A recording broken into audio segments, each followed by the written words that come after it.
પોરબંદરના બર્ડ સેન્ચ્યુરીમાં જો કેટલા બધા પક્ષીઓ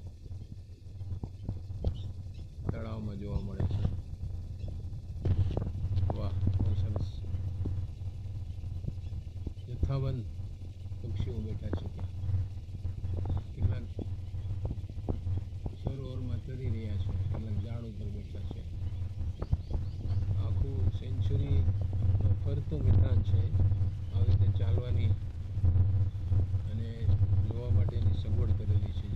અનેક વૃક્ષો છે.